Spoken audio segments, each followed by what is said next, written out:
that suck, but also whatever cooks. But if you give us too much shit, we'll just get pissed off and quit. So don't do it. It's time for Marvel Comics Spotlight Show, telling you everything that we know. It's time for Marvel Comics Spotlight Show. Let's go.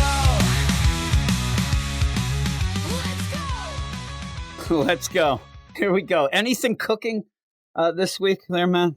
I'm here with Matt. This is the Weird Science Marvel Comics Podcast, episode 80.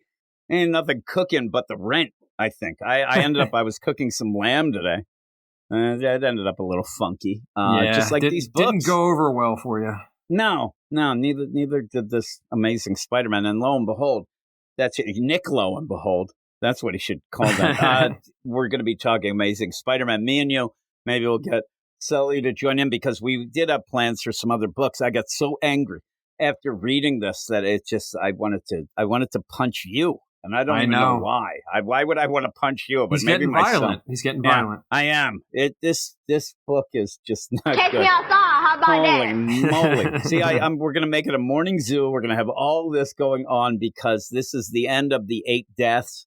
I would love, I wish that we had, classes in session, and everybody out there, you need to write a 1-page essay about what the 8 deaths of Spider-Man was and what it meant to you. Because I swear to God, nobody knows exactly what this contest, to the blight, to the casket, to whatever that this meant. And then at the end, because you never can do anything that progresses any sort of characterization or anything, they seem to reset and put the toys in the toy box. And I don't even know.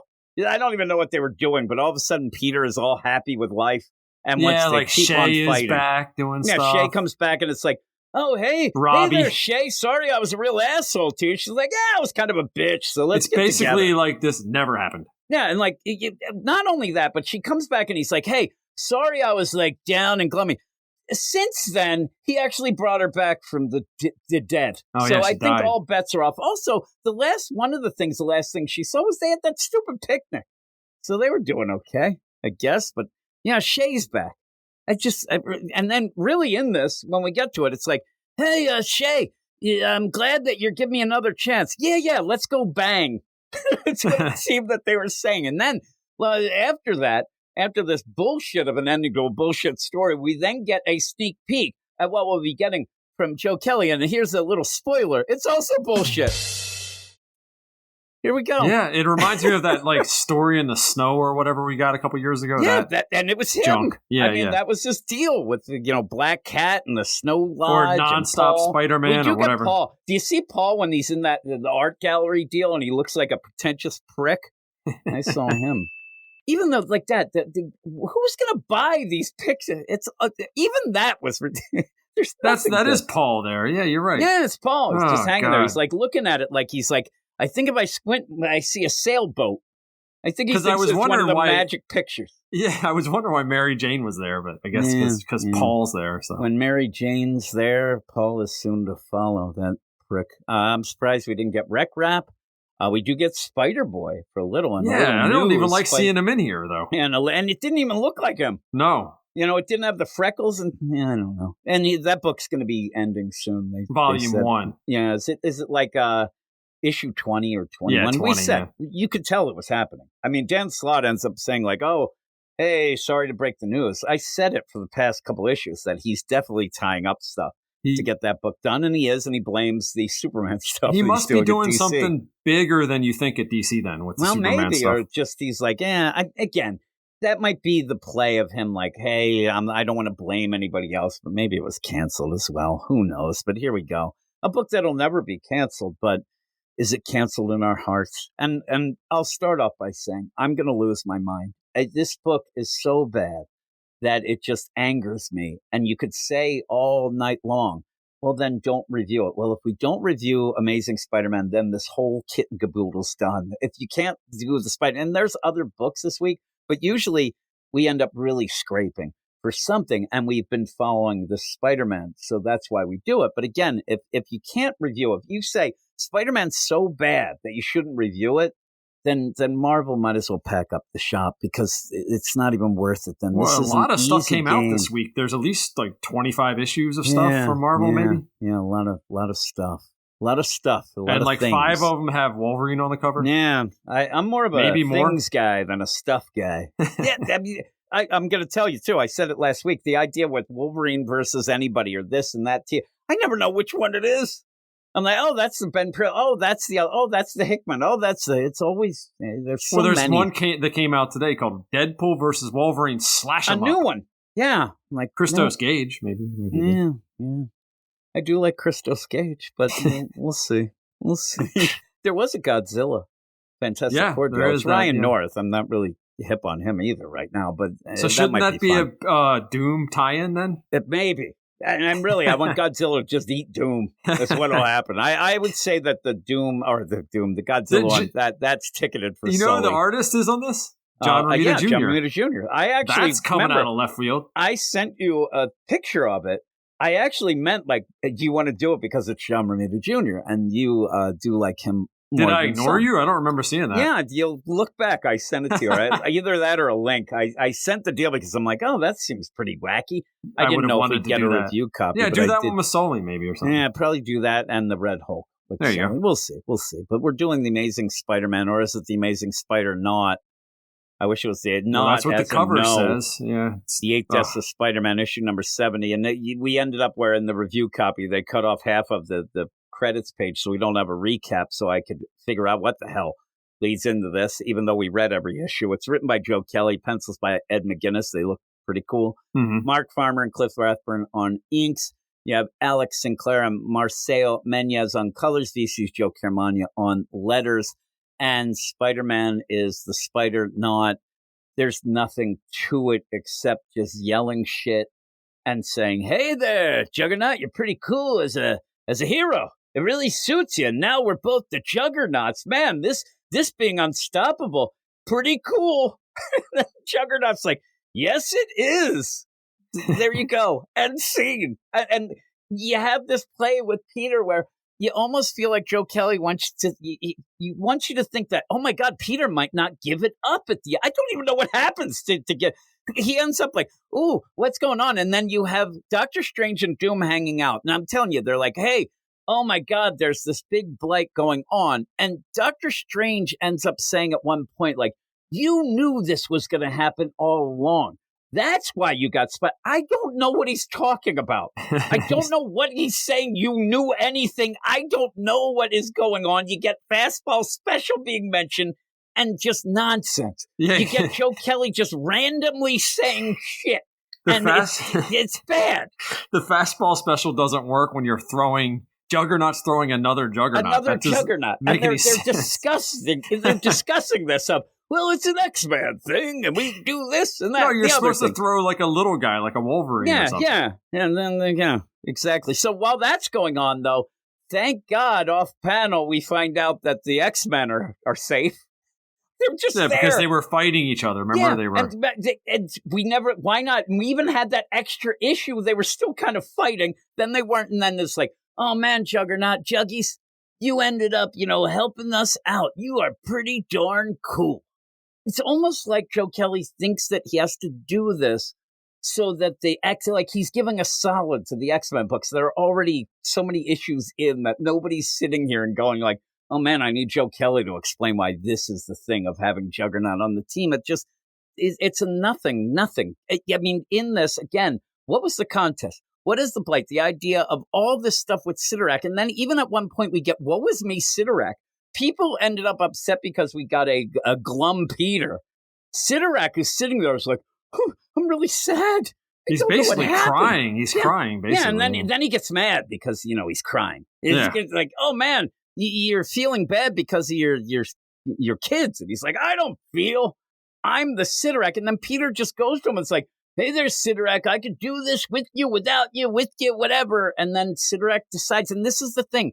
All of this comes down to that now it almost plays out with Doom and all that there wasn't a contest, that they knew the blight was going to come, and this casket that was supposed to be part of the contest, that's going to have to be used to contain the blight because that's the whole thing this has always been about, and that's bullshit. It wasn't. The whole thing was about the idea that Sidorak was just going to destroy Earth. He was going to come to Earth, finally take it over and destroy it. But now that the Blight's involved, Sidorak's the hero, but he's not. And Peter tries to convince him that all of the life is worth living. And I know this because we're fragile. And that's what makes us great. Go to hell. You had Peter in the dumps for issue after issue after issue. And now at the end, you think you're doing something by making him actually not an asshole that he was before. We say it before. They put him back at square one to get applause. Yep. And it doesn't work. He was too much down, and it just is nonsense. I'm telling you, this is all this is throughout the whole issue, is people reacting to things that I don't know what the hell they're reacting to anymore. But you do get this fastball special. Maybe it's like a knuckleball because of that. And even then, tell me how this whole play where we end up having Calyx, he just gets hit and goes down. Voila, done. And then you're like, okay, well, we'll imprison him, and they take him away. And that's it. Do you think that maybe this is a Ed McGuinness Marvel method kind of thing where he just draws a bunch of bombastic stuff? If it is, he said, well, give me a little hint. Like, should I read the other stories? Saying, just draw it. Because just draw him battling Sidorak and fastball specials. Yeah, it's just fastball specials. Then you get, this. I'm telling you, this Calyx, we hardly knew ye. The idea that he was mad at his father suddenly goes and starts walking the wastelands to get the Blight. Like, nothing was really explained. And I said to you before, the idea that somebody in the first or second issue that we reviewed and we weren't enjoying it said, oh, this is a continuation. And this is something with the Sidorak stuff that we saw before with Joe Kelly 20 years ago, all this stuff, whatever. I don't know, and I'm not reading. Nobody even said there's no editor's notes. You can't do that. If there's no editor's note, I'm not looking into anything. And it may not even be. The guy might have been wrong, but maybe he's right. He probably is right, though. There are so many holes. It's like Swiss cheese. There's so many plot holes, but I can't even say. There's no plot. This has just been, hey, every issue, and I could usually blame, there's two writers, no. They end up where Justina Ireland shows up. She legitimately, to her defense, she just left that thing behind to try to get some character work. When Joe Kelly comes in, it's just random yelling, random, weird dialogue and all that stuff. And he's the one continuing. And anybody who tells me that this is good and they can't wait for Joe Kelly to go, you're insane. Go and get yourself checked, because this is just it's nothing. I'm telling you, it's so bad. I agree. It's bad. Yay. And so while this is going on, you like Doctor Strange, all of a sudden, he's like, oh my God. And then Doom's like, oh, everybody's, I don't know what's happening. And then you have Kira go off and sort of Spider-Man, he just like jumps through the Blight. He says to Juggernaut, you take care of this shit going down here. I'm going to jump into the sky. He jumps into space, basically. Yeah, he jumps into space. I don't even know what the Blight really is. What it's he's doing, not the Hulk. He's Juggernaut. Juggernaut doesn't jump around like that. What is this? He's Spider-Not. He's Spider. He does look cool, I guess. I don't know. Just my grits. Yeah, but that's all it is. I mean, like this is the idea. This is as easy to guess as, hey, if you had Spider-Man in a Juggernaut outfit, that would be a cool cover. This is just a what if Spider-Man was the Juggernaut. Yeah, that's all it is. And he jumps through the hand of the Blight, and that's where you get Doctor Strange say. He knows that striking the Blight is only a temporary reprieve. Without Sidorak himself, the only way to recast the casket would be, my God, is this why you chose Spider-Man? Did you plan for this, Doom? Who the hell could have planned for this? It's not even how it started. I know you can say he saw these things, but whatever. I don't even know what he's talking about recasting it. That's not what the story was about. You barely set up the contest. Then all of a sudden, halfway through the event, remember when Doctor Strange finally told Peter some rules? And then Peter said, I still don't understand him. He's like, I told you it 100 times and never did. So there he goes. He goes off, and now you end up getting this Kyra. She goes to her dad, who's still, the guy he has to get some fiber. He's been on the can for weeks. He does. It really looks now that he's taking a dump. He's constipated. And so he's there, and he's upset. He can't move. And he's, oh my God, what's happening? And you have Kyra's like, why do you just sit there? You're not reacting. And he's like, I am. And I'm sad, but nothing can hurt Sidorak. And she's like, no, it does hurt you. You have feelings. I can tell. And then that's when he realizes. And he says, make it stop. Like, this is this made me laugh. I'm sitting there. I see Sidorak, like Sidorak with the eyes of being upset. And like, really, he's like, why? Why am I immobilized, indecisive, confused? He's now Peter. He is now, if you ended up playing the game, because remember, it was Kyra who gave the whammy jammy to Peter because he saw all those deaths. Maybe at one point you could have played the game where Sidorak was indeed not reacting to anything. So Kyra uses her power to then show all the deaths to Sidorak, who then gets all, whatever down in the dumps, but nothing. It's just, you're making everything less. You're making Sidorak a joke. You're making Peter an idiot joke. You're making Juggernaut a joke. Juggernauts, they're all jokes. Doctor Strange, everybody's Dr. Doom. A joke. And so you have Spider-Boy. Peter shows up, and even that, Spider-Boy, Kevin. You end up where all of a sudden Peter shows up. I'm like, how the hell did he get there? So he's there, and he's like, look at me, Sidorak. I'm going to stop the blight. Then I don't want to body shame anybody, but boy, Sidorak needs to get a little exercise. He's dumpy as hell. When he's there, it looks like he got squished a little. Doesn't he? Yeah, he looks like they ended up drawing it and then compressed it. He's weird. He looks like me. He looks like, and you can seriously put that muumuu that Homer was wearing in that one Simpsons episode. Be hilarious. When he was using the bird to do the work for him. Yeah, that's what he's doing. That's why he was immobilized. He was letting a bird do all the work. So he's there, and Peter basically says, listen, Sidorak, you can't give up. Now, doesn't say, he barely mentions, but he, doesn't go like, man, I had it wrong myself, and that Karen, she's pretty much a bitch, whatever. But he says like, hey there, Sidorak, this is what you should do. You should be, happy and go for it, man. You're Sidorak. You get to live all. And he's like, why would you care? Like, you're so fragile. Yes, but that fragile makes us what we are. I wanted Sidorak to say at the end, like, that's all fun and games for humans. How does this relate to me? Yeah. But then all this, it inspires in like 3 pages, Sidorak, who was just sitting there the whole time. And it's Sidorak says, oh my God, this guy is pretty, good. He's good with the talk. And he's inspiring me because what he says is you can take care of the blight, but it's only going to be for so long. It might be 10 million years from now. Peter should just said, screw with that. I won't be around. That's what I say about all this global warming, too. Let my kids deal with it. Recycling, who needs that? Yeah, who needs that? I'm like, my kids will deal with it. I'm not long for this world. What do I care? I'm riding around, exhaust going all over the place. But he says, you got to keep going. And he's, no. Then and you have Sidorak again. The blight will prevail. Now, in this whole story, if you're going to play the game, that this was all based on the idea that usually Sidorak's involved, but he was down in the dumps. Why do it with Peter?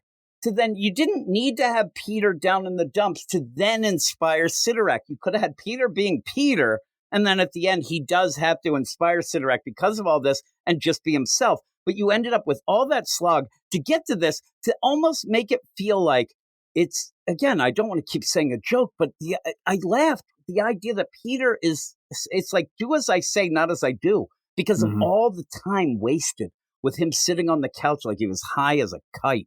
And so you get here and he just repeats what he should have done all along. Hey, all this. And then Sidorak's like, yep, I think I'll just bash this whole blight, which I don't know, and I'll take care of it and voila, I'll go. But what does that even mean? What does that mean to Sidorak? What does it mean to Juggernaut? What does it mean to anything with this whole play? But Juggernaut does end up saluting Peter for some reason. I say that's stolen valor. We got a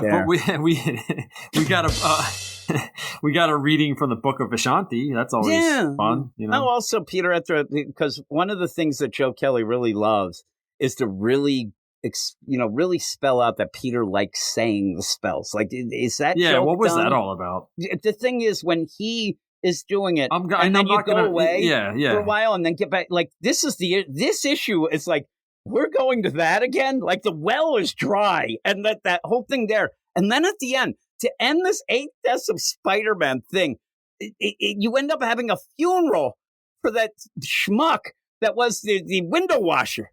I'm like, really, Kenneth? I kept saying Kevin. Kenneth McCary. this is not it doesn't give you bookends. It does, but who cares? Nobody asked for it. Who cares? If you had that, they were like, Kenneth was a good man. I wanted somebody's like, he really wasn't. He was a jerk. And everybody's like, yeah. Spider-Man drags Bailey there. It's like, yeah, he's wearing a suit and everything. I had to go out and buy a suit for the kid to go to this. Bailey, when Peter, he looks like he needs an adult. He needs somebody. He looks like the fear of God that Peter is touching him. He's like yelling. He's like, this is not my father. Look at, and then Phil Coulson's crying like a little punk right there. Phil's crying. Why? The embodiment of death is crying right now over the window washer. Because of Kenneth, the window washer. Who's that lady that's like wearing a glass that's all spooked? That might have been the one that was on that date. Is that his wife? Remember, he had a date that he was in. That was the other time where he's like, man, I was with the spider. And then you find out, man, that guy died. She's wearing a puffy shirt. Yeah, she does. She's got the pirate shirt on. And so to tie things up, because, you have to get things going forward, all that bullshit between Peter and May, all he does is give her flowers. He says, hey, May, sorry about all that shit I did and said. Here's some flowers. And she's died, feast blew up. Thank you, May. As he said, she hugs him. You don't even see her face. So basically, she just cares about money. Is that what you're saying? Yeah, because that's what that envelope is. Yeah. She opens the envelope and there's no green in here. It's pretty thin. We'll get it later. Well, yeah. And what she really wanted him to do was go to Norman and get the donation that was supposed to happen. But instead, she's like, opens it up and it's like, roses are red, violets are blue. Get rid of Feast and I hate you. It's like a Dumb and Dumber with the IOU for Lamborghinis or whatever they got. But yeah, it's great.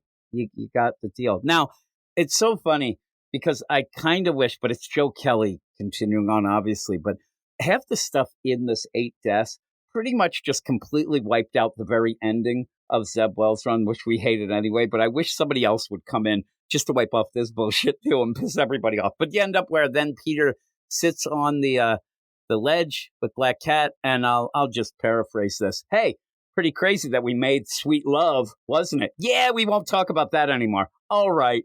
That's all it was. And then you go and you see, this whole deal of, and I keep forgetting his name, that stupid-ass Sideric.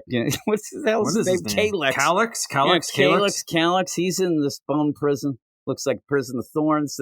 And then you have Kyra's like, hey, you wanted Daddy's throne. And throne is in bold letters because of the toilet. And I think he's in it. He's like, oh, what was me? So that's tied up. He looks like Mr. Sinister. I mean, I'm sure Ruben's probably all over this. I know Jason liked this last issue with the X-Men, so maybe he'll like this. Yeah, actually, it really does. Mr. Sinister's in this. Was it him? Because it really does look like him now. then you go off and you go to the crazy Randy. I mean, the idea that they had this where Randy was setting up this art gallery deal. It's a bunch of pictures of Spider-Man. I think everybody's like, I saw this in the Daily Bugle. What year is this? 1986? We're still taking pictures of. Yeah, look at this shit. And then you have where they're like, and somebody's like, hey, Bailey, how many times in this book did you look like an asshole? He's like, 3. That's not Bailey, is it? I think it is. I think it might be. Who else could it be? I don't know anybody else. It looks like one of those kids from Grommets or whatever. Yeah, it does. Like, hey, how many bags of weed do you have? He's like, I got 3 left. What do you want?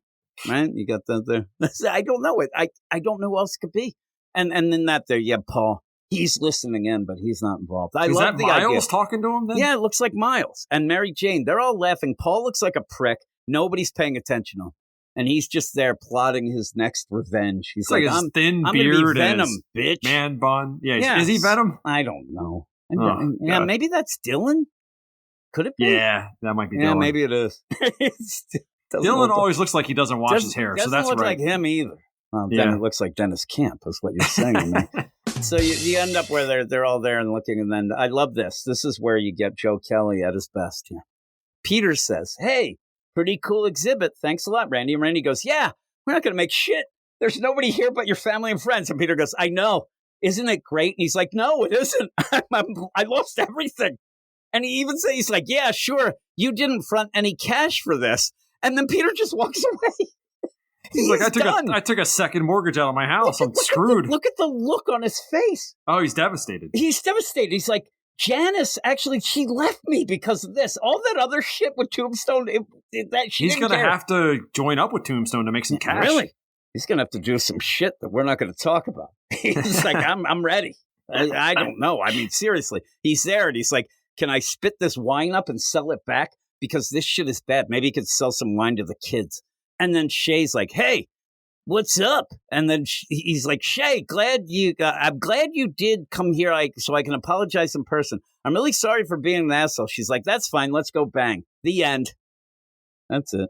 Basically, yeah. It's just bad. It's worse than bad. It's so nothingness of you're adding. It's almost like the idea I said, like passing the story down the lane here. And by the time you get to this, you're talking Purple Monkey dishwasher. Nobody knows what you're saying. And then you try to make sense of it and make it worse.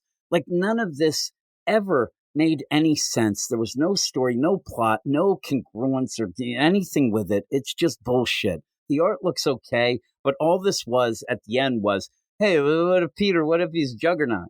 And even that, you don't get anything really from it except these weird moments that don't make sense. Like wow moments. Just dumb. Yeah, he jumps into the sky. He's like in space floating around. He's in space. Then he's with Sidorak. And he's like, I love everybody. Sidorak, so should you. I really wanted Sidorak at the end to say, I've just pondered everything you said, and it's a bunch of bullshit, and I'm going to kill you. And by the way, I'm taking Juggernaut's powers. Because remember, at the one point he did, and then he gave them back. I wish like Sidorak would have like stepped on them or that's what I'm saying. Like, squished them or something. Because legit, all of this was the idea of the contest were the kids to try to be the winner. But it seemed like at one point they did say, if we win, still Sidorak comes and destroys things. But now Sidorak's just sitting there. I don't know why. You never really find out why he was immobile. It's just that he wasn't saying shit the whole time. And I guess that's what they needed him to do. I don't know. I don't know. It was just bad. It annoyed me. It reminds me of, Morlun or whatever you guys say, that his family, that was done really well with like the Spider-Verse stuff. This is like just a crappy version of that. Like it's. I mean, really, you only know like Kyra the most, and we should know Calyx, but I always kept forgetting his name. But all the others you don't, and then half of them died. Again, was that the point where Peter then says, "I won"? They're all dead. I won that contest just got thrown out. I don't even know what you did. What happened if he lost? Because the blight came later, and then it all got confusing, and the casket and never was explained. I never want to see this again. I just want to break it over my knee. It's so bad. And then, Nick, lo and behold, we get a little bit, and you have this letter page, and I'm telling you, we say it all the time. I was going to make a video about it. Maybe I will. There is you used to have an address. You used to have an email address that you would send it into, and it would say, must include, okay to print, all that stuff.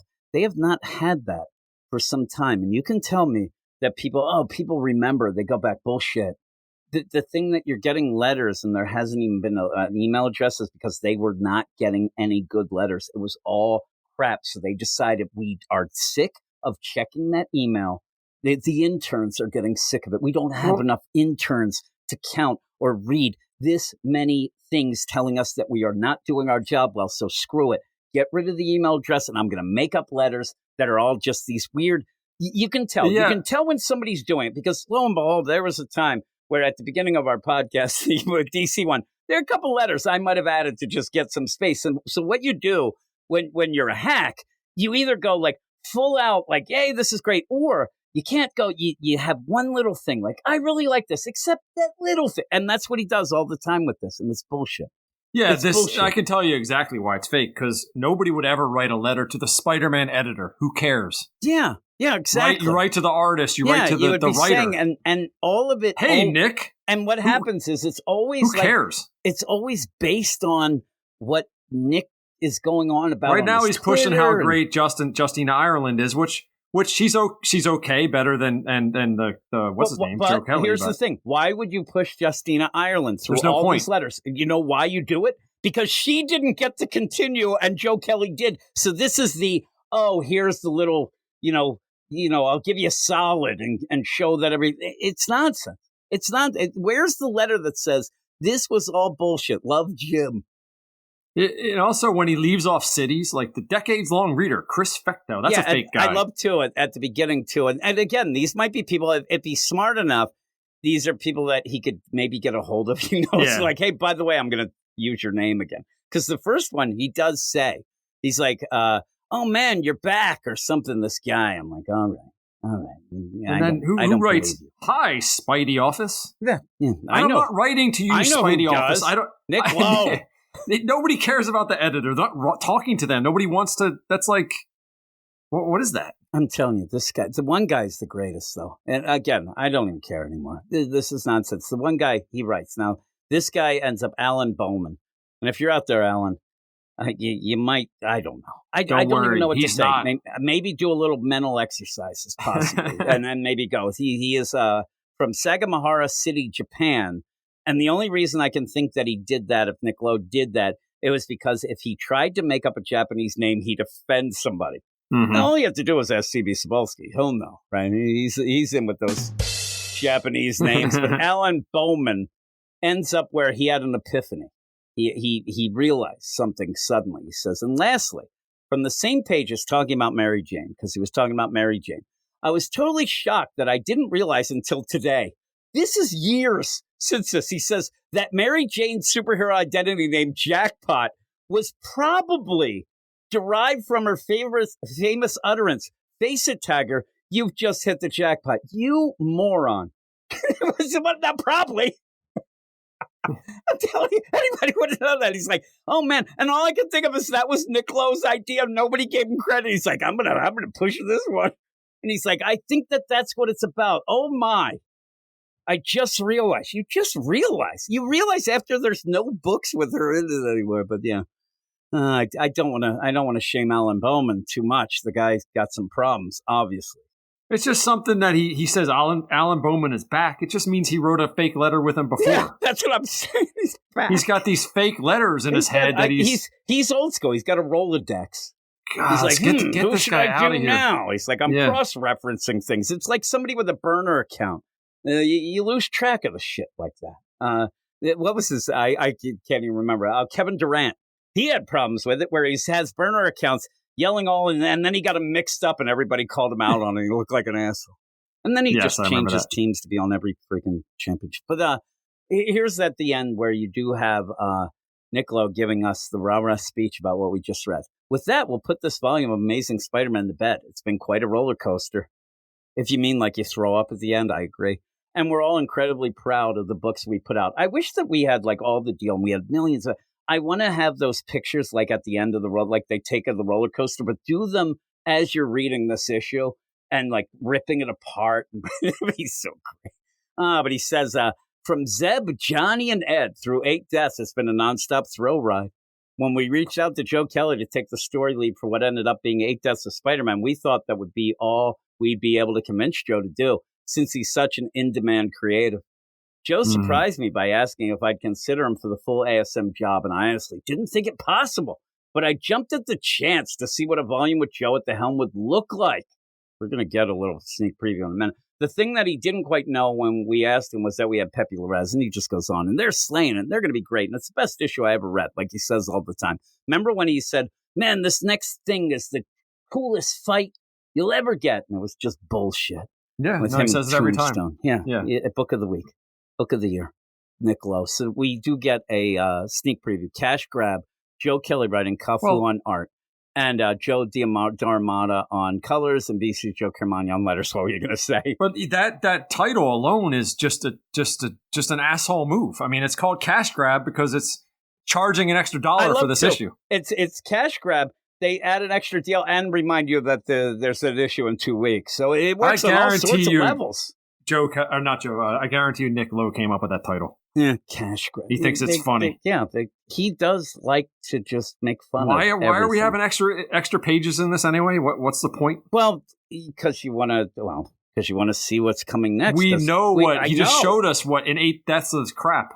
So maybe if I was the editor, Jimmy boy here, and I knew that this 8 Deaths of Spider-Man was bullshit, because even with when he says, when we reached out to Joe Kelly to take the story lead for what ended up being 8 Deaths of Spider-Man, I don't know. For some reason, that kind of makes me think they had the idea for the story and got Joe Kelly and said, this is what we want you to do.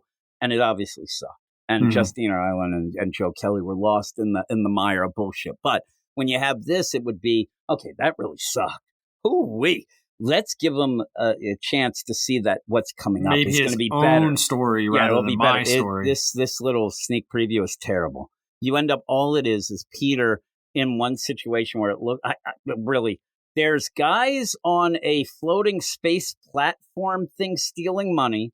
They don't give them a name. And they look like they're like space guys or something. They end up where they're also blowing up New York City, but throwing money around to get people to, not even playing out really what it seems to be. Joe Kelly's really good at not explaining things, but the idea that Peter won't be able to chase them because he's going to have to save normal citizens. Because, when money's all going around, people they don't put the brakes on in cars and go to run over everybody. Like, why would that change a guy in a fucking car where he's driving, even though these people are running around? You put, and also, how many man buns can you get in the damn issue? Because this one guy, maybe Paul, maybe not, but this guy's running around with a man bun.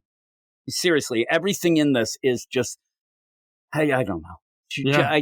I get that Joe Kelly's like, and by the way, man buns are in. And you end up where Peter has to save these guys, and this dialogue is just bad. Where he's like, quick cue. How are you going to spend that money from the morgue? Huh? And then he's like, yeah, I told these guys, I can't blame them. You get the money going. It's just this weird social messaging about money and how it is the root of all evil. I mean, basically, it feels like this is like something that some guy would be yelling during the Depression. Like the idea that you're yelling at the Monopoly man. Yeah. Oh, look at that guy. Look at those damn Rockefellers. They think they rule the world. So he's doing this, and then he starts yelling things quite that really spell out Spider-Man. Like, hey, man, if you're going to grab the Hondos, do that. I'm like, get the hell out of here. And then there's Spider-Man. He goes, and most of the money was returned because Peter yells out, make me proud, New York. I believe in you, New York. I believe in you. Really? Listen, it's not the right time to send that message. It's kind of a weird time for New York. I don't know. I'm telling you right now that I believe it. I wouldn't believe in anybody. If I'm there in New York and I see this money and these people are, I'm grabbing that shit and running. Well, what is he doing on the car, the police car? He's like damaging it with the heel of his foot. And then at one point, when they say the idea, it seems like they're going after Spider-Man at one point even. Why is he rocket launching himself off that slingshot off of the police car? Where's he going? And also with that, as he slingshots, I'm looking now because the only thing that would make sense in this, if you did have like, this is Artie Pie in the sky, I'm here in the helicopter to do this, because as he leaps up, who hears him? He's in the sky, yells, I believe in New York. If he was going towards the helicopter that's doing like the filming it all, but he's just doing that as money's falling around. All this money, and you really tell me that New York City, any city, that they're going to return this money because Peter Parker, Spider-Man, says, I believe in you. So then he's there and he's watching the news, and you do see that he did go get the weird guys that we don't know anything about, he ended up getting those guys. And then you end up, hey, a lot of the money was returned. There's Jay Jonah. He's there going, hey, it's great stuff. And then Peter's laughing, and then he's crying because he's like, man, that's a lot of money that I didn't have, and oh man, the rent's due, and whatever. I need a job. Like, if this is what we're gonna get, oh my goodness! And he's going on and on about Cafu's art. I don't know about that. It's kind of sketchy. Okay. He's more of a cover artist. Yeah, it just looks like it doesn't have like life to it. Maybe it's the color or something. I don't know. The inks are a little heavy. It just it's almost like it's not connected. The dollar bills are a weird color. It looks like they're like almost like color form on they're top. photoshopped or something. It's weird. It's a nothing story. It's Peter trying to stop these guys who stole money. We don't know anything about it.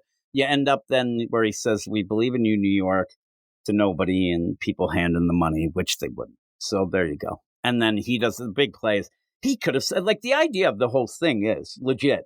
Peter could have stolen the money, and he's not going to do that. So what's the play? What are you doing? And I just don't think that Joe Kelly has it anymore. People, bring up a bunch of things that he does. I still think that for the most part, when Peter is in costume, he does play out a lot like Deadpool. More than Spider-Man, because Joe Kelly is really good at that. But he's done Spider-Man as well, but it continues where you said it, I think maybe before we even recorded. The idea of this bullshit is that it's still Nick Lowe. And anything he touched turns to complete utter shit. And this is what this book has turned to. We could look at when he started becoming editor, and there has not been anything good since that date. People keep mentioning to me and saying all sorts of places, they only end up hiring one more day, guys. That's it. If you weren't on that, you're not going to get a job because Nick Lowe keeps going on and on with this bullshit and does it. And even that, you have like, even in the issue itself with Joe Kelly, we didn't even say because we were talking beforehand, but he has to throw in a joke about the emo dancing of Spider-Man 3. Like, who thinks that's funny anymore? Maybe somebody. I don't know. I just glanced right past that. I just rolled my eyes. And I mean, funny is Sidorak taking a dump. That's pretty funny. But, this whole thing, and it's sad. I mean, now I'm getting depressed. It's just sad that you read a book that is barely readable. That's beyond being bad. It's barely readable anymore. And it's as if nobody can just figure out the easy way that you come on and do Spider-Man. A lot of these books, they're made, it's a softball.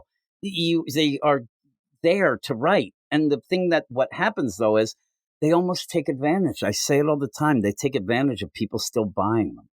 And I think that every step of the way since, Zeb Wells Beyond, then into this, each time you're losing more and more people. You see it on what little sales we can see. You're losing people as you go. And this new for me, it started with Nick Spencer. But the weird thing is Nick Spencer, to me, is now the Star Wars prequels. That when you get this shit after, you realize how good you had it. Like, you're like, that's what they you're did. Probably right. Yeah. Zeb Wells and Joe Kelly have made Nick Spencer so much better that you're like, man, I was upset about this, or he did Clones again, this, we had a hunt, all that. That seems like it's the golden ages right now. And that's why the book is prime for somebody to step in and just kick ass by just telling fun stories and knowing the character and writing the character. But you said, I think that you go in with a story and Nick Lowe he'll end up throwing a monkey wrench into it and saying, no, you can't do that. Oh, no, you can't be nice to Mary Jane. No, you can't. It's just ridiculous. And eventually somebody will end up coming on and doing something. Nick Lowe will get fired, whatever it'll be. Boy, you can't tell me that this stuff, and you could even throw Nick Spencer, but I'll just say the Zeb Wells run and this, and then probably we'll see what comes next. It's going to be looked at as some real dark days for Spider-Man because it's been really, really bad. And we get it all the time, every 2 weeks, sometimes week after week. Yeah. And it's not good. But what would you give this? I would give this a 2, and that is knowing that I did like the art, especially the M. McGinnis stuff. You'll make the joke. It's a 2. I'll give it a 2, and I give the art a 4.5. Yeah. It's so bad. This is, again, I knew this was going to be the deal, and I know that people, if they're still listening, that's fine. But the idea, if you're like, oh, man, how much can you bitch about this? I'm bitching like this to you because I need to yell about it to somebody because I'm so annoyed with everything that I've been reading from this book, and I just have to get it off my chest. It just happens that we have a podcast. If we didn't, I would be there. If I was a guy who was buying this all the time, I'd just be yelling at my wife or something, yelling out the window at New York City, something, tell them to be better. I don't know. We don't like New York City from where I am, so that's fine. It's just really, really bad. And I know that a lot of people have just bailed on it. And I can tell, even when you see reviews are down, sales are down, all that, because it doesn't mean anything. And I'll tell you where I saw the really big thing. Peter Parker Spider-Man died in this story. He legitimately died. And nobody cared. There was nothing about it. There were no videos. There were no people, oh my God, you got to see this. No news coverage. No, and remember, there was huge news when Miss Marvel died. And there was nothing for Peter. Nothing at all because everybody knew it was bullshit. And most of the deal with Miss Marvel, there was that one half that's like, oh man, you're killing her. We knew she was coming back. But the other half was like, why was she even in the book? Yeah. All of this stuff just adds up to this shit show that it's become. And I mean, Nick Lowe, he should be fired. He should be fired. He's the one he's in charge. He's Hopper. in this, and when things go wrong, it's him. So you got to it's done. Yeah, I mean, I would done. do a test and like put him on something else. He's due for a change. That's what they did with and Brevoort and what's his name. Yeah, shake it up a little bit. I was surprised they didn't do it with him though. I don't know. I guess he has pictures. I mean, last time I checked, the editor's just looking for spelling errers and inconsistencies with Marvel continuity, seems stuff to be a like little that. Different. Marvel actually, when you have somebody like Leah Williams and was yelling to all her friends, "Come over to DC, they don't give a shit about anything." It seemed like she was saying, like, yeah, Marvel actually tries to get, but Nick Lowe only cares about his. I don't know what he cares about. He cares about the lowdown. Like even that came out of nowhere. No other comics from Marvel have that BS at the back. No, and also I believe this is just a repeat of last one. They didn't even make a new one because Paolo Villanelli. It's probably monthly. It's probably monthly. Yeah. So why when you have a book coming out twice a week and who needs it? There's the Thwip list. It's enough with the Thwip stuff too. It's annoying. Yeah. Keep on thwipping. Yeah. Keep on doing it. Keep thwipping. Nick Lowe, Spider editor. What a jerk. When I look at him, he's got such a punchable face, too. But there you go. So do I. It's a downer. I've been told that. It is. Now, this is why I knew. And now we're almost getting to an hour of talking this. Oh, well. Yeah. Oh, well. I'm sure nobody else is listening now. It's just me and you. Me and you. But, yeah, I guess we'll be going off this, Sully. I say that, and sometimes when me and Sully talk, things get all wacky, and it's hard to edit the stuff. Well, we talk about other things, but we were going to talk about Ultimate Spider-Man. We axed that, and then we were going to talk about Wolverine Revenge. And Wolverine Revenge, which, if you're wondering, you can read that in about 3 minutes. It looks cool, depressed by the end of this. And so many people have told me that in the past month or so, I've been, oh man, you're so happy, and you're all. Not with Spider-Man, but there you go. Maybe someday. Yeah, but there's going to be somebody out there. If you like this, try to convince me and Matt why, because we don't see it. But that's it. I'm depressed. I'm going to go jump off a roof, jump off at something. I'm going to go jump into a big glass of probably milk, actually. I don't drink. I was going to say whiskey, but it didn't sound right. Like jumping a big glass of whiskey doesn't sound like that is what you'd say. So I'm going to go and probably take a shower. I'm going to get the stank off me and have a drink of milk and go to bed. I have editing to do and things like that. And this thing really threw me. But that's it. That's it for me and you, Matt. You're done. I'm dismissed. We gotta get like signs and take it to the street. Down with Nick Lowe. Low is the lowest. I don't know what our phrases should be. Low must go would actually probably be the one we have to do. And hunk if you like cookies. That always gets it. So. With that, though, we are out, so we're going. Hopefully, we'll have some bits with Sully, maybe a little Godzilla and John Romita Jr. to pick up our spirits right about now. Here I am with my man Sully. We have a couple of books to go through. What's going on, Sully? Nothing much. How's your morning going so far? Oh, it's lovely. We were doing this live. Cheer me up, Sully. This is one of our new shows that we've been developing. You know, the guys in the back room there, we got them like cranking out new material. Yeah, they new are. Ideas. They're cranking it up. You know what I mean? And we're just like, going to improve your day with a little bit of positivity and some comic books that you might not be aware of that are flying under your radar and that might deserve your $4.99. Exactly. I think we have a bunch like 500 monkeys working on 500 typewriters is what we have going on.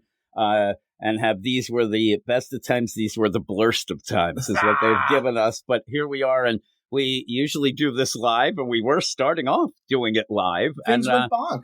Yeah, hopefully that doesn't happen as we try to record this either. My internet went out twice, and I don't know what happened because then I was trying to use my phone as a Wi-Fi hotspot. I was having a problem, and one of your sons is installing an AI into your Ring security system, and he forgot to tell you, of course. Well, I ended up messaging my wife a very nasty messages of, "Did you pay the damn internet bill?"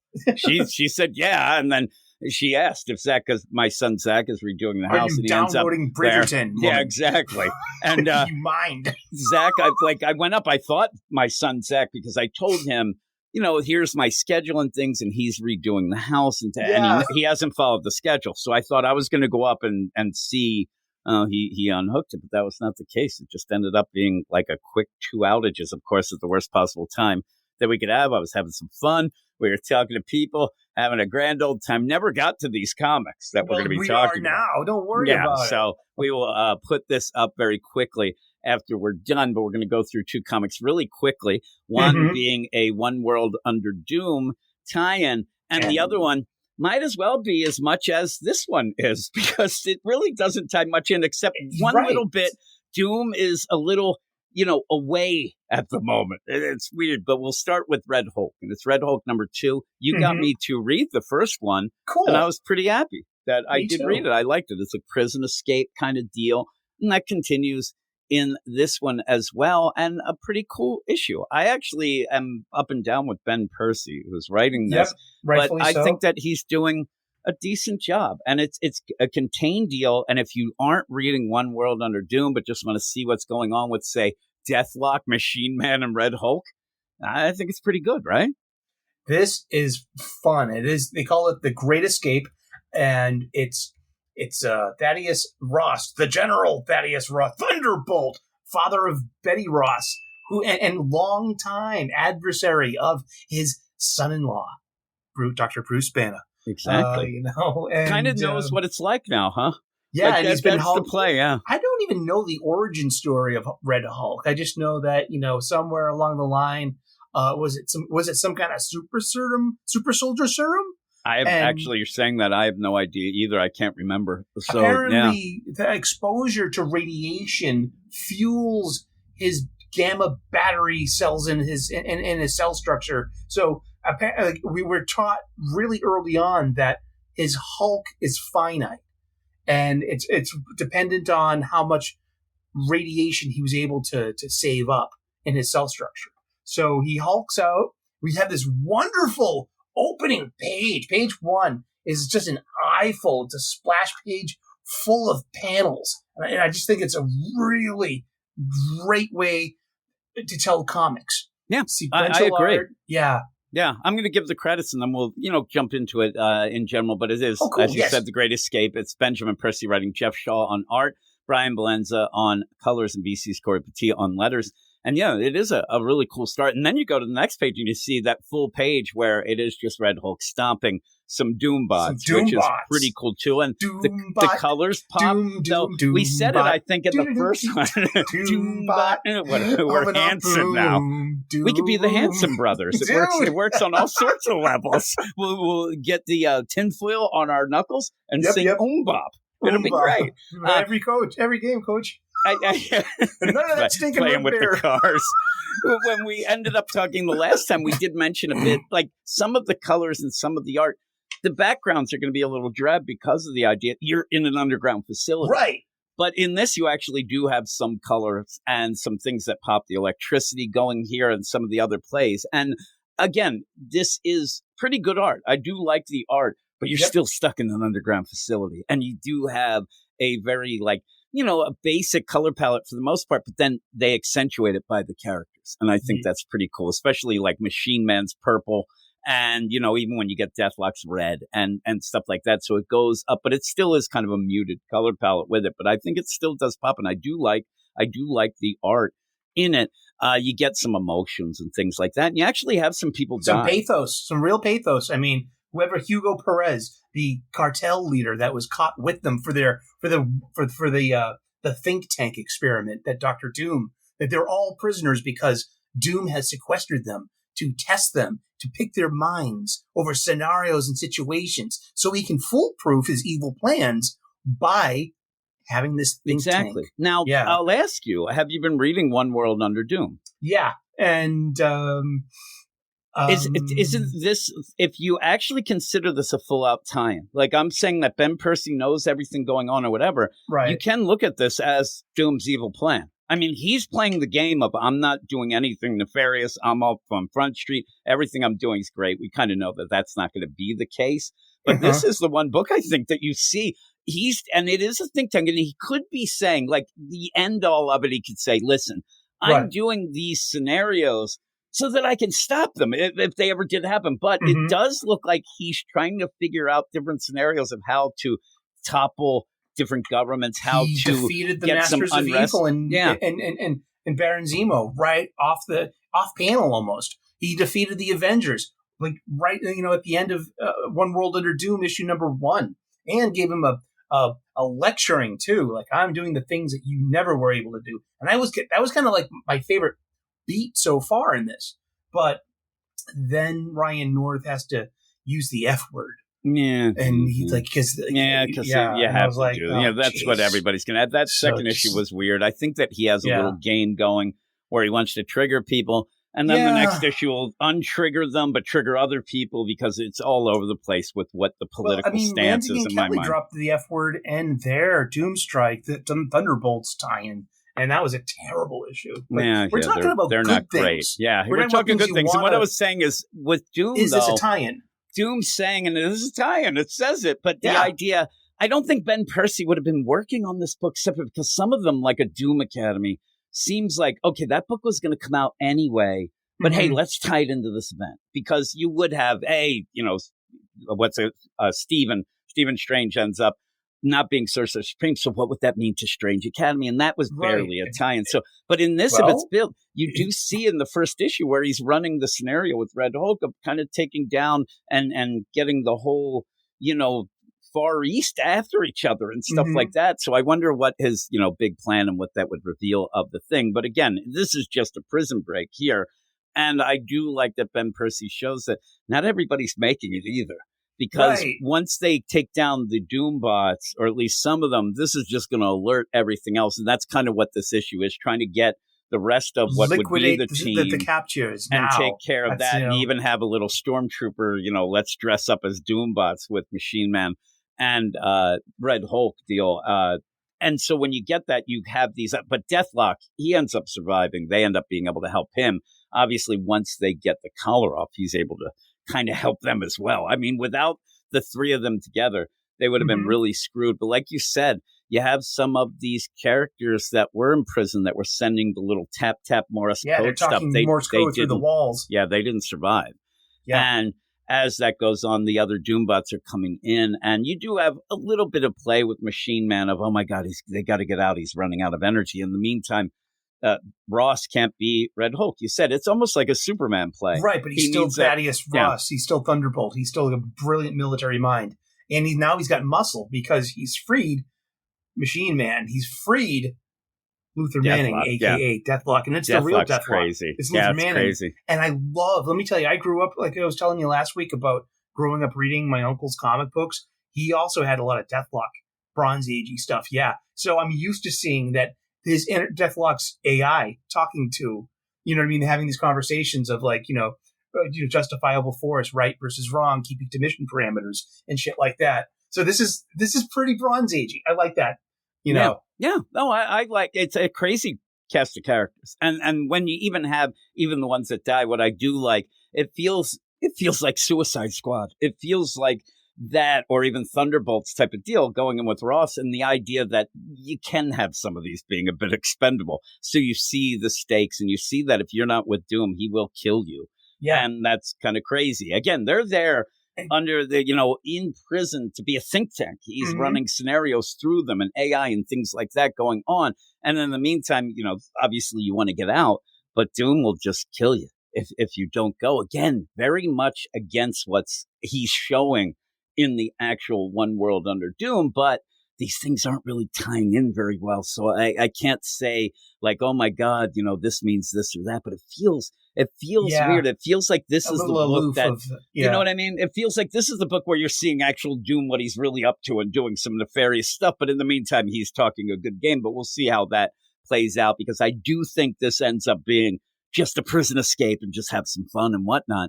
But they do get away from the Doombots, and they do, crush some of them. And Deathlock's having a ball, it seems. He loves great fight scenes. Yeah. It comes down to like comic story. This comes down a lot, a fun book because, the story is what it is, and it's a jaunty, solid story. But this art, as I like to say, art can elevate a mediocre story into something fun. And this got really good fight scenes and good panel pacing. I really like the last page. It's a nice big splash page. It's a pretty funny reveal too. It's a twist. Really inventive use of your Doom bots You know? Oh yeah, it's crazy. And so when you have this going, they're trying to escape. They get to a shaft where there's no elevator, but there's still the shaft. They say, "Oh, the elevator was taken out, security measures, so they can't get out." And even when they talk, they're not sure. They're so far down below, and what they say, which is cool, because you get Machine Man, and this is the countdown. You know, you have a lot of things like the old Ultraman show. It's almost like, you know, he's like 10%, 5%. I like that, but also Ross needs to at least get the sun. He says maybe the sun will give me a little bit of the power left. So they're in this shaft. I do like the one page where you just see them all hanging on. Deathlock looks so embarrassed that he has to hang on to Machine Man. And they also get Stryker, too. We didn't mention that. They have him. So all these guys, not the greatest of guys. It is kind of the, you know, a-hole team, kind of. And they have to get out of here. And they do mention, boy, we went through, how many people are in prison down here, because we went through a ton of levels. And if each level is a prison level, there's got to be thousands and thousands of people in here. But again, these are guys where I think the play will be is, would these guys save other people, or are they only for themselves? Because most of the time, these guys are all for themselves. Right. And so they end up going. But Machine Man kind of uses up all his power, and as they get out of here. But when they get out, the idea, okay, once the sun is there, man, I'm going to be pretty good, says Ross. And then they go out, it's nighttime. Radiation, and it's like, oh! Yeah, and he's there, it's nighttime. And you could play science and things like that, saying, well, there's still the radiation stuff. But the moon exactly, but in the meantime, it's kind of a funny thing. And they're like, oh, we're in Latveria. It says, you know, Ross, and they're like, how do you know that? And then they turn, and there's a big mountain with Doom's face inside. Like, it's one man Mount Rushmore. It is. It's Mount Doomore. And he's there. And so all of a sudden, boom, you have out of that. I'm sure. Come the Doombots. And there's a ton of them. Again, they were running from them. Yeah, this is in fact hundreds of Doombots. Yeah, and if this is a prison where each of those levels is a level, there's going to be a lot of Doombots. I mean, they have to feed the prisoners and watch out. So they come out. It is crazy. This crazy deal. At first, I didn't know what was going on. And they're forming a giant kaiju Doom with each of the Doombots. I'm like, that's pretty cool looking, but I don't think it's going to be very functional. Like, if this thing starts swinging and punching people, I'm kind of call bullshit. But it seems like it's just there so that Doom can announce his craziness, because he's not there. And that's the one thing, like, again, if you want to see a tie-in to One World Under Doom, it's that Doom isn't there. He's doing other things, but it's pretty cool. And it says, you know, Thunderbolt Ross, this is Dr. Doom speaking to you remotely. I will give you one last chance to surrender and pledge your fealty before I treat you as an enemy of the state and execute you for treason. I want the rest to go, we're here too. Like, Deathlock's like, hey, it's not just Ross here, it's me as well. But yeah, that's the big ending, and it's the big, almost like a giant statue made of individual Doombots. It's pretty cool when you look at it. The art's really neat. I like that, you know, one guy's yelling because he didn't want to be part of the belt buckle. Wow. You know, you probably get that, you know. The guy's like, I don't want to be that part of that belt buckle. I'm more important than that. But it's pretty cool. It's a pretty cool. I liked the issue again. I really did. I did too. And it at least has been solicited for 5 issues. So that's the usual 5-issue mini from Marvel. But One World Under Doom as a tie-in, as an event, has 50 issues and counting so far. 9 months it has, I believe, something along those lines. And that's a lot. It's a $3.99 book. So that makes it's one of Marvel's cheapest books. And but it's, hey, I give it an 8.0. Seriously. Yeah, I might give it an 8.5. I actually enjoyed it, and it's one of those things. Usually I'll get mad at it because it doesn't tie in, because it's a tie-in, but I'm not even treating it as a tie-in anymore. Yeah, I'm treating it as its own thing of a prison escape, and I think that's a cool way to, you have Doom in it. That's the deal, but he's not there, but the prison escape is so contained that you could just read this. You don't need to be reading One World Under Doom. It's fun, and with the stakes, we're giving, we're parsed up. Benjamin Percy does a wonderful job of pacing with his story beats here and building simple tension. And sometimes fun and simple, it does the job. We have a saying in the kitchens. I'm a professional chef. KISS, keep it simple, stupid. Or keep it simple, Sully. And it's a principle I've gone all my life. Even, famous chefs will say, the older I get, the more I like simpler, just but executed to the best abilities kind of plates. You don't have to have you don't have to be absolute manhunter, Martian Manhunter to to tell a simple story, tell a great story. Which, again, just as an aside, we talked about Absolute Martian Manhunter on our live stream, the Really? PC side of things, and yeah, it's I read kind of it. it's kind of a basic story with crazy art. Is what it Yeah. ended up being. So I can't. I even said a lot of people giving it 10s. It's the first issue. I can't give it a 10, and it just is. And basically, I think I did end up saying without that art, without that Javier Rodriguez art, the thing then falls to like a 5 or a 6. There's not much going on. And Wes The was art telling is a me big he thing. So does his own coloring too, and the coloring was the best part of it. This was a book that was about that it was sold on. yep, yeah. His coloring. And if you like the art, I'm usually not that big an art guy, but that's not my cup of tea, that art style. So that pulled me back as well. No, it really wasn't. Yeah, so that's a problem. But here, it's standard Tintin on comic book acid. art, right? Yeah, really, it was.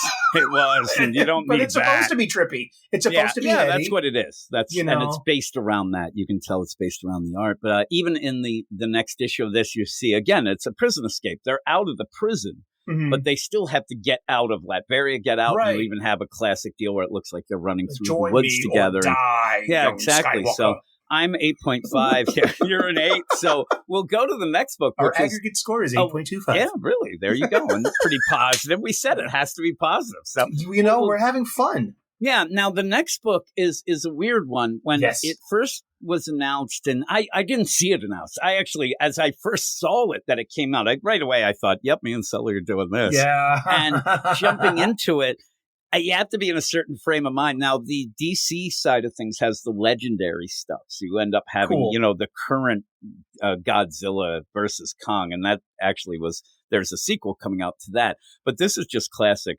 Godzilla. And you end up, it's by Ryan North. And I was like, okay, well, I got a lot of Ryan North nowadays. But, and then I saw John Romita Jr. was on art. I do like John Romita Jr. I know that he's Totally. not, people say he's lost a step a bit like that, but you know what? It looks pretty good. Like this, actually, John Romita's art, I think you can tell that he is into this. And I think that it fits the old school-esque deal that's going on. And even Ryan North seems to be writing it a little bit more of like kind of Silver Age, but it's not like current. It's supposed to be this is out of written as continuity, this. Yeah, it's out of thankfully. continuity. But it's written as like old school deal because they have fought Godzilla before and they even reference it. But I'll give the credits real quick and then we'll get into it. Godzilla versus Fantastic Four, Ryan North writing, John Romita Jr. on pencils, Scott Hanna on inks, Marcelo Menez on colors, and VC's Travis Lanham on letters. And this seems to be an ongoing deal now. He's going to fight the Hulk next, it seems. Like Godzilla's just going to wake up. There are 6 one-shots.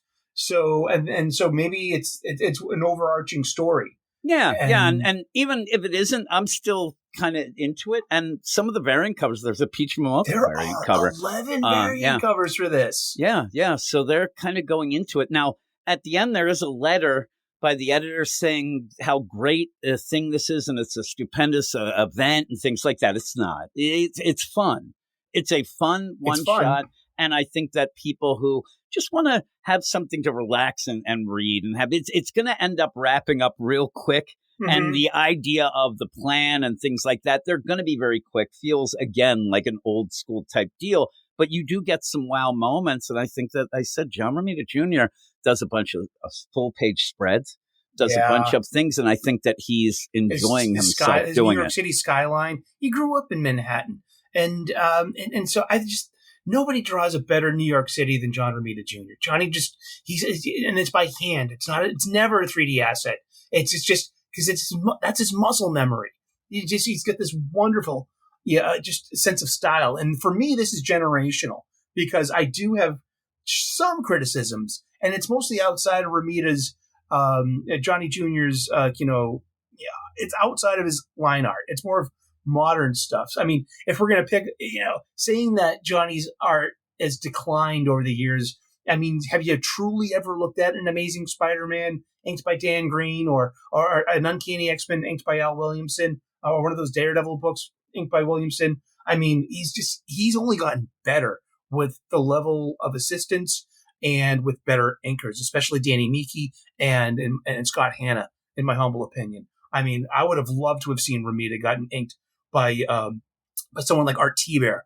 I hope it's out there. I mean, he did the Mark Miller Wolverine inked by Klaus Janson. And that's just wow, what an amazing 12 issues. Yeah. So, I mean, Romita's, and I think Romita, there's the dividing line. It was at Kick-Ass, which is inked by Danny Miki, I believe. And that's when his style got like glossier and just, I think that was his 21st century turning moment. Yeah.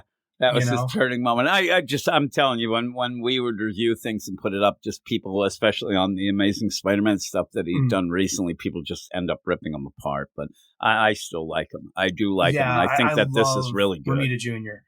And it's fun because he also draws a very specific Godzilla. I'm not the biggest kaiju or Godzilla fan, but I do know that this Godzilla reminds me of the Silver Age or the Bronze Age more. For me, this reminds me of Creature Double Feature on Saturday afternoons. I used to like Creature Double Feature. This is Gojira of the 50s and 60s. Yeah, the rubber suit. And again, you're playing that up because it is kind of the Fantastic Four. And you have the Fantastic Car, which looks classic. You have all the things, and it doesn't. If you do look, I mean, you even have the idea of, hey, when the creature first attacked and you see the whole Tokyo deal, but you see old cars as well in that. So it kind of has that feel of, it's supposed to be current, but it has that, Silver Age type feel of it. I like Fantastic Car. It's like version 1. I love the version 1 suits. The first thing we have is just Ryan North can write some really good Fantastic Four. I've seen him do it several times, especially on his past run. And this is pretty good because it just starts off with Ben Grimm. Classic, right? Being Ben Grimm. Everyone gets a line, and everyone's talking in character, and which is I like it. The best is he really wants to get everybody get a line. At one point, Johnny is yelling, pretending to be Ben when he really didn't need to. I don't think it was a weird play, but it was funny because then Ben starts yelling as well. I'm like, why was he pretending to be you, Ben? I don't know. But yeah, you have it that Godzilla. I mean, here's the classic setup. Godzilla's back and now he's attacking New York. That's basically it. And they have to stop him. Obviously, it's the Fantastic Four. And as you end up having it start, it seems as if, hey, not everybody is able to get involved right away. They actually bring up like, oh my God, what's going on? Where's Silver Surfer? And they give you the current continuity and things like that of the Silver Surfer. But in the meantime, you do end up having the Fantastic Four just try to fight Godzilla, but it's Godzilla. So they're having problems. They're trying their best. They're walloping them. Reed gets the big fist. Yeah. So it ends up where, I mean, they're in big trouble. Sue has to save their ass with a bubble at one point. I mean, he just turns around. They're fighting at a good set piece of the Statue of Liberty. Ends up getting kind of blasted a little, but the base. And then Godzilla just like walks away. It's funny because Godzilla finally is like, yeah, you guys are just like flies. I'm heading to New York City. And so what Reed ends up saying is, I ended up kind of positioning, we're sending them right to the Baxter Building. And again, this is going to be very quick, but I thought Ryan North did a good enough job to explain the things. And you're playing with the trope of it kind of feeling old schooly too, because Reed just says, I'm going to electrify the Baxter Building. So when it hits it, he's going to go down, but I'm going to die as well. So you guys get out of here. And they're like, no way. We're not letting you go. We're not Fantastic 3 and one dead guy. And so they end up working together and they do work well together. Sue is insulating Reed as he's grabbing a bunch of, cables and stuff and ripping them out and trying to reroute them. What I did like, too, is as you're going, you set that up. Then you hit the credits and you get the old school deal of the Avengers fighting Godzilla. I thought that was really neat, the way there that used to be a Marvel comic called Godzilla King of Monsters. It was in the Bronze Age and the licensed property thing that pretty much saved Marvel from total obscurity. Yeah, they were grabbing some in the late licenses 70s. And stuff like that. Star Wars and Godzilla and stuff. That is pretty cool. Marvel heroes showed up and in those books, except for Star Wars, but I don't know if they showed up in Shogun Warriors, but they showed up in Micronauts and they showed up in ROM and they showed up in Transformers that one time. yeah. So you have that, and it's really cool. And again, this is the classic property, the new, and these things with movies and things, you have like, it's like Friday the 13th. Like if I have the, the rights to Friday the 13th, but you have the rights to Jason, and it's all over the place. So this is the classic. That's Jim's actually bringing up a real happenstance, in the Friday the 13th. It's crazy, right? And licensing, yeah. Yeah, so they just fight and fight and fight about who. So this is the idea. Again, DC has the new legendary, movie license, but you're still allowed to use this Godzilla license, obviously. So I wonder if, because they're going to have a Thor one shot, an X-Men one shot, a Spidey one shot, and a Hulk one shot. And I wonder if, are we going to see a spectrum of Godzilla? That'd be cool. Like the Matthew Broderick 1998 one, which was terrible. But it was awful. Zilla. And you want Godzuki, the little guy. I wanted to see the cosmic Godzuki. I think we're going to have Godzuki by the end. We have to have Godzuki, whether or not they have the license. I think they're giving away that license. That would be great. Me and you could have a Godzuki comic, for crying out loud. But again, the Godzilla runs into the Baxter building, and it tumbles down. Sue's able to save him. The funny thing is, Reed's like, I'm going to take the brunt of it. I'll do this, but I'll die. And all you really have to do is have Sue make a bubble around you. Like, why would you say, I'll do it alone? But it's fun. He's just going to be heroic. Yeah, he was. He wants to get laid. I wonder if he's even married. He wants to get laid. Yeah, it's exactly. Weird. So, and even then, like the faces and stuff, they look really, really good. I'm telling you, really, really good. At the one point when they're getting out of the rubble and it's the four of them. Yeah. Looks great. Ben Page looks 15, awesome. I'm looking at that right now. Yeah, I'm looking at it right now where he's like, but Galactus ain't got a herald. Like, what a great thing. I love a very well-rendered Ben Grimm. It's just, really good, right? It's really good. Just on that side and the paneling and the way he does it. And it's on really this page, too, is one of those things we noticed in the JMS versus kind of his one-shots using old comics as touchstones. It's an asterisk, and it says "See Fantastic Four, Volume 1, Issue 50." And that's about the Silver Surfer's trapped here on Earth after defying Galactus. Yeah. So you set that time frame. You set it back to the deal, so that's pretty cool. So you have why, that. Silver Surfer shows up, and why King Ghidorah is, the new holder of the cosmic power. Herald. And that's the craziest thing when I always say Ghidorah. I'm telling you, I'm not a big Godzilla fan as well. I just end up knowing a couple things because Eric, who used to do the DC stuff, a huge fan, and I'd get some things kind of secondhand from him. But when he shows up and he's the Herald, I'm like, all right, like, again, you only have a certain amount of pages. And so what are you going to do? You make Ghidorah the Herald. I'm in. Like, that's pretty cool that he has come to Earth to destroy everything. Yeah. And he's going to destroy everything because Galactus finally wants to get this taken care of. And that the whole play of that does tie into when, you ended up having Silver Surfer kind of stay and kind of roam. And he's like Bruce Banner, like Kane from Kung Fu. He's been wandering the world. He shows up then. And the big play is, I'm going to have to give somebody the cosmic. And we have the Fantastic Four. Oh, cool. And I'm thinking, that'll be cool seeing those, the Fantastic Four with the power cosmic. But he's like, no, not you schmucks. You're not going to do crap. It gives it to Godzilla. And I'm like, you know what? That's what you have to do because the book is Godzilla. So if you don't, you're putting Godzilla aside. That's awesome. And says, I don't know if this is going to work. Godzilla is not exactly the greatest of things, but he just reacts and he's against Ghidorah. So you end up where he makes the cosmic power, and that's what you have with Godzilla. But Godzilla has a character. He's got a motive. He's got a sense of right and wrong.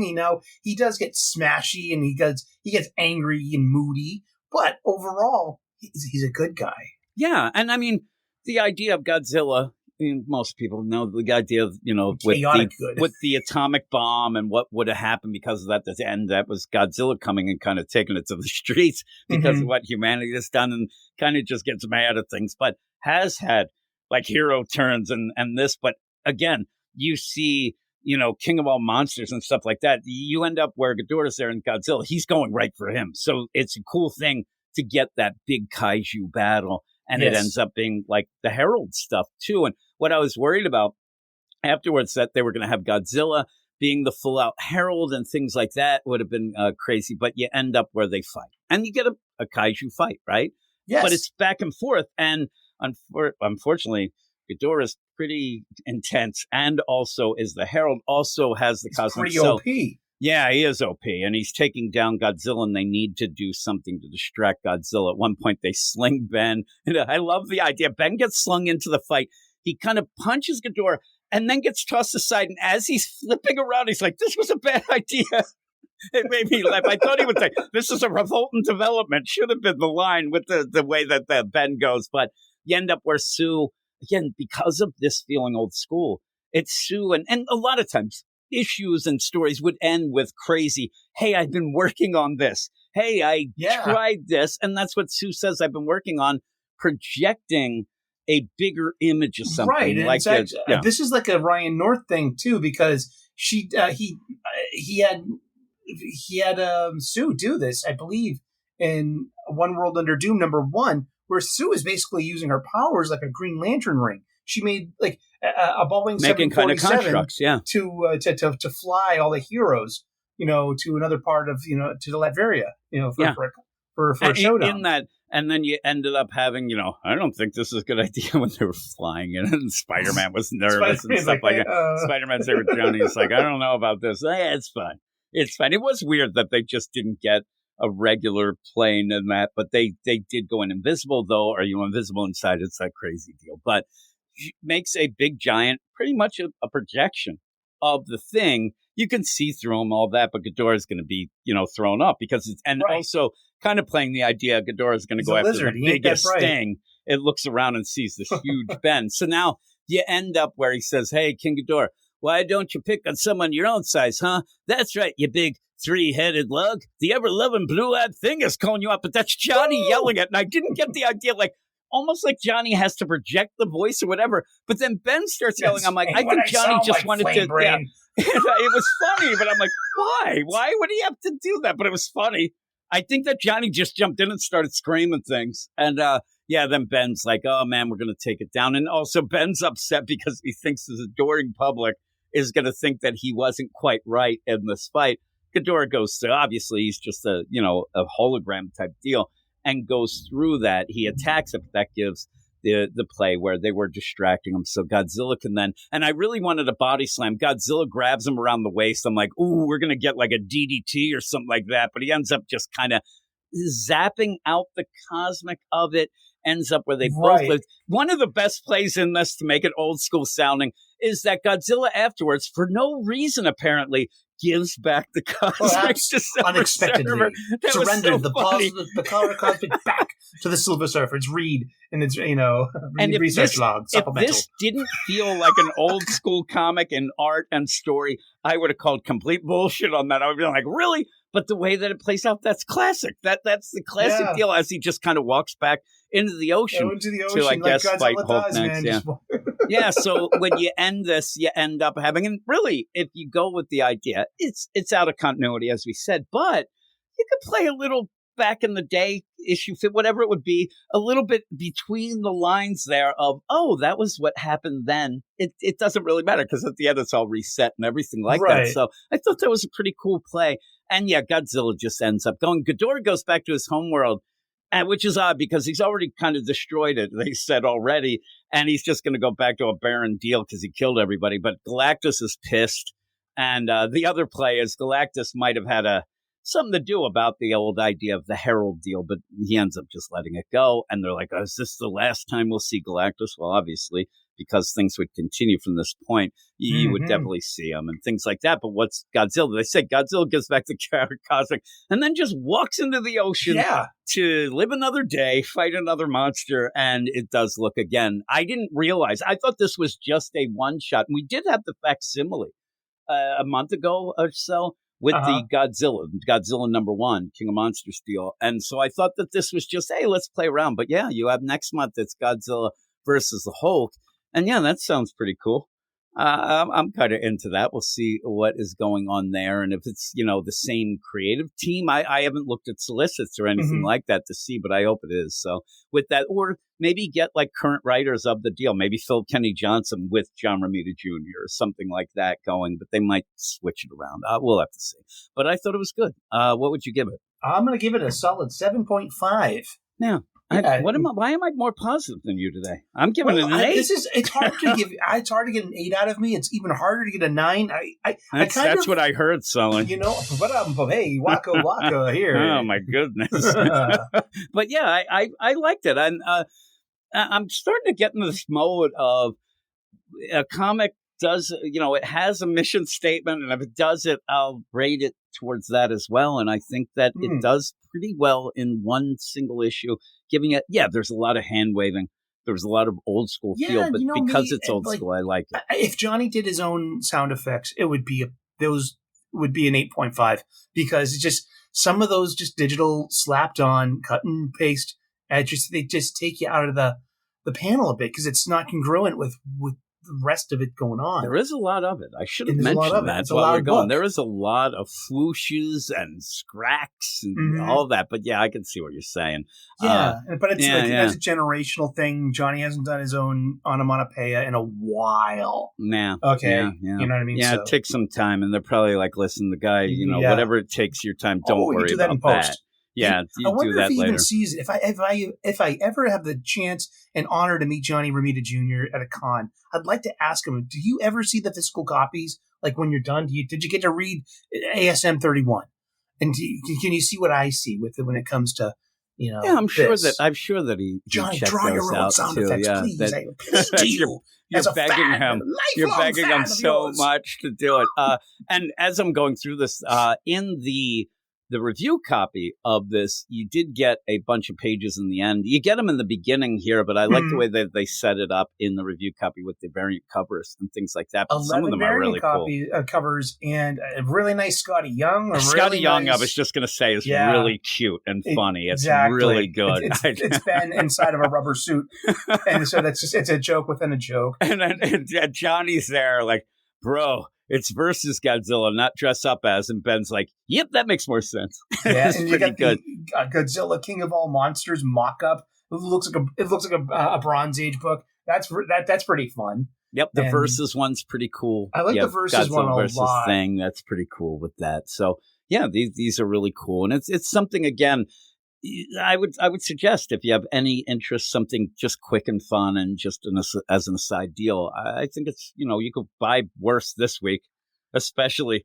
And I think it's pretty good. So I'm giving Nate, you're a 7.5. Yeah. Onomatopoeia would have really rocketed you up. Don't spend your money on Johnny. Doom Academy or Doom. Well, Doom Division, I don't want to even mention in with criticism, except for that there is a Filipina superheroine. Her name's Wave, and I was going to say we didn't get to it yesterday, but I was going to say, Wes, is this your sister-in-law?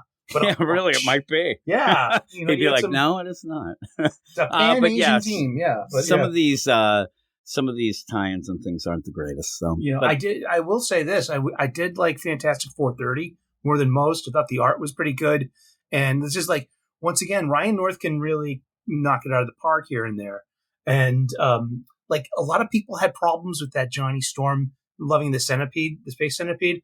I didn't because intrinsically... Because you love centipedes. That too. Well, you'll never get better hugs. But it's a science fiction story. And it's about... interspecies love has been a huge tenet of science fiction for as long as it's been around. Captain Kirk. That's all I think. He'll nail anything. Centipede, whatever. Doesn't matter how many legs, arms you have. That's more for love and for him. I'm expecting that, they're at a future issue you're going to see like a Firefly, a kid, the love child of Johnny Storm. And the Centipede. It'd be so funny. This crazy Firefly would be cool. Exactly, and it's just on fire and stuff. It looks like Tinkerbell or something. Marvel, call me. I'm in that. Yeah, you're in. You are. But thanks for joining me, Sully, because that is it for the deal. And I'm glad that we got to talk again. Yeah. If you're watching this and you were on our live feed earlier, I apologize. My internet went out twice. I ended up getting back on, and then I got kicked off again. And so we just decided it would be better off just recording it like this. I can edit some things and whatnot. And then we put this up on YouTube, but also on the podcast. So with that, hopefully, the next time we do this, it doesn't go wonky. Yeah, live and learn, as we say. And thank you, everyone out there in TV land. And make sure that you're subscribed to Weird Science. Subscribe to Jim. You'll get plenty of comic book news, pop culture's going nonsense stuff, and right? nonsense and plenty of dirty lyrics, Dirty things, singing, songs, all that. But tell them you where know. they can find you, Sully. You can find me at my name, Eric O'Sullivan, here on YouTube. There's an apostrophe between the O and the S. It's not my middle initial. It's my last name. I thought it was So- OH because they're like, oh, Sullivan. Oh. Oh, Sullivan. Yeah, I'm on a march to 2,000 subscribers. So anyone, you just tune in, hit that subscribe button, turn on those notifications if you could, smash that like button. Yeah, hopefully by the end of this year, I'll be at 2,000 subscribers. I'm a small channel, but I keep reaching for the stars. Yeah, you keep going. And please go and subscribe to Sully's channel. It's great. He has live shows. He ends up having a lot of positive stuff on his show, even some cooking stuff. And you've given me personal cooking tips. So I have to say that they're right on. So please go and we'll get you to 2,000 and then Yeah, I'll be everything. on at And then, 3 and then o'clock you'll this be yelling afternoon. you want to be to 20,000 and then 4. You can My you first can't 1 million. be satisfied. But yeah, go and check out Sully's channel, please. And with that, thanks, Sully. And we'll talk to you all later. Bye.